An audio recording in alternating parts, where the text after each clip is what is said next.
আরে ফ্রিজের সামনে দাঁড়িয়ে দাঁড়িয়ে কি ভাবছো? আরে দেখো না, ফ্রিজটা বেশ তো অনেকদিন হয়ে গেল।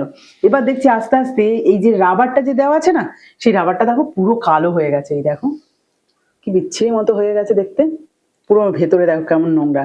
তাহলে আমরা যে খাবার দাবার রাখি ফ্রিজের মধ্যে, আর আমার তো প্রচুর পরিমাণে জিনিসপত্র থাকে ফ্রিজের মধ্যে, তার জন্য তো ভয় হচ্ছে যদি এত নোংরা এর মধ্যে থাকে তাহলে খাবার দাবার গুলো নষ্ট হয়ে যাবে না।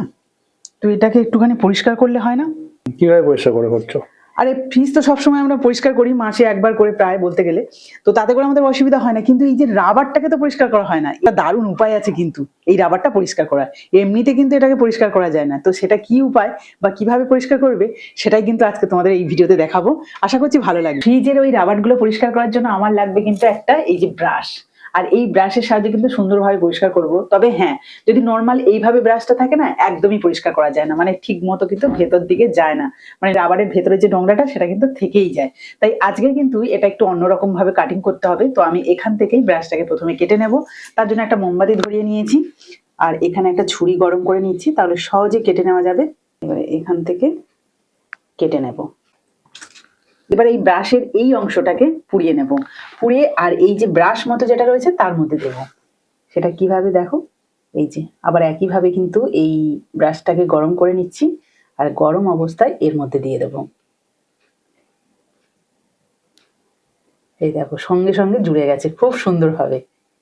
যতই ঘষাঘষি করো না কেন কোনোভাবেই কিন্তু ছাড়বে না। এবার ব্রাশটা দিয়ে তো সুন্দর করে পরিষ্কার করব। তবে হ্যাঁ, শুধু ব্রাশ দিয়ে তো আর পরিষ্কার হবে না, তার জন্য কিন্তু একটা লিকুইড লাগবে। আর সেই লিকুইডটা আমি তৈরি করে নেব। তার জন্য একটা বাটির মধ্যে নিয়ে নিচ্ছি কিছুটা শ্যাম্পু। যে কোনো শ্যাম্পু নিতে পারো। যেহেতু ফ্রিজ পরিষ্কার করব, শ্যাম্পু দিয়ে পরিষ্কার করলে কিন্তু সুন্দর পরিষ্কার যেমন হবে, গন্ধটাও দারুণ বেরোবে। আর তার সাথে দিয়ে দিচ্ছি অল্প একটু বেকিং পাউডার। শেষে সামান্য একটু জল। ভালো করে মিশিয়ে নেব। চলো এবার এই মিশ্রণটা নিয়ে ফ্রিজের পাশে যাওয়া যাক। ফ্রিজটা পরিষ্কার করব। দেখো এই যে মিশ্রণটা এই ব্রাশে লাগিয়ে নিচ্ছি। এবার এটাই সুন্দরভাবে লাগিয়ে নেব।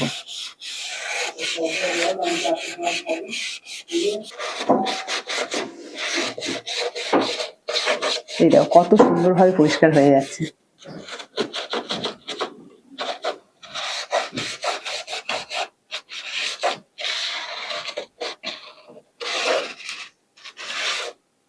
কত ইজি ভাবে এটা পরিষ্কার করা যাচ্ছে। এটাতেও একইভাবে ব্রাশের সাহায্যে লাগিয়ে নিচ্ছি মিশ্রণটা। এবার একটু ঘষে দেবো।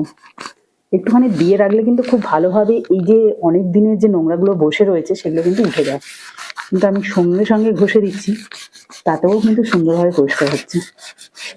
কত সহজে পরিষ্কার হয়ে গেছে, বুঝতেই পারছো? খুব ইজি ব্যাপার। শুধুমাত্র একটা দাঁত মাজার পুরোনো ব্রাশ দিয়ে কিন্তু এত সুন্দরভাবে এই যে ফ্রিজের রাবারগুলো পরিষ্কার করে নেওয়া যাচ্ছে। বন্ধুরা, এই ফ্রিজের রাবারটা পরিষ্কার করার যে দারুণ উপায়টা তোমাদের কেমন লাগলো অবশ্যই কিন্তু কমেন্টে জানিও। আর ভালো লাগলে প্লিজ একটা লাইক করে বন্ধুদের সাথে শেয়ার করবে। আজকের মতো টাটা।